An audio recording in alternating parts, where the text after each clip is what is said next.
নারী দিবস উপলক্ষে রাজধানীর তেজগাঁওয়ে বিনামূল্যে স্কুটি চালানো শেখার সুযোগ করে দেয়া হলো নারীদের। এতে অংশ নেন রাজধানীর বিভিন্ন প্রান্ত থেকে আসা নারীরা। আয়োজকরা বলছেন, নারী নিজস্ব বাহন থাকলে তাদের ক্ষমতায়নের উল্লেখযোগ্য অগ্রগতি হবে।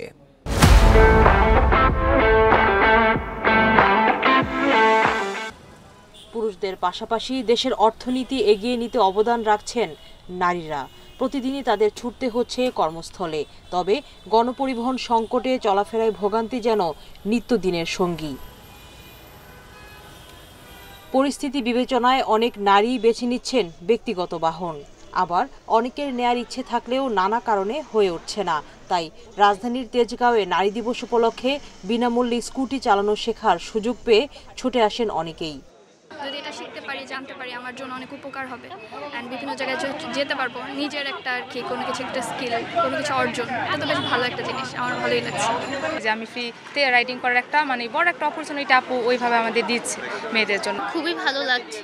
আমার অনেক আগে থেকে স্বপ্ন ছিল যে বাইক রাইডিং শেখা, তো এখন তো স্কুটি আছে এখানে। নারীদের স্কুটি চালানো শেখানোর আয়োজন করে অটোমোবাইল প্রতিষ্ঠান রানার ও যুব উন্নয়ন সংস্থা জেসিআই ঢাকা ওয়েস্ট। আয়োজনের ধারাবাহিকতা রাখার কথা জানিয়েছেন আয়োজকেরা। আমরা চেষ্টা করছি আসলে বাংলাদেশের যত নারী আছে সবার উদ্দেশ্যে এটা দেখানো এবং বলা যে আমরা অলওয়েজ ওপেন, আমাদের ডোর, যে কেউ আসলেই আমাদের সাথে এই টাইপের প্রোগ্রামে অ্যাটেন্ড করতে পারবে। নারীরা যদি এই স্কিলটা অ্যাড করতে পারে তাদের কাজের ক্ষেত্রে, স্কুল কলেজ ইউনিভার্সিটির ক্ষেত্রে, আমাদের রাস্তার যে কোনো যানজট যে কোনো ক্ষেত্রেই তারা হয়তো বা অনেক দ্রুত চলে যেতে পারবে। ঘরের মধ্যেই সীমাবদ্ধ থাকবে বিষয়টা কিন্তু এরকম না।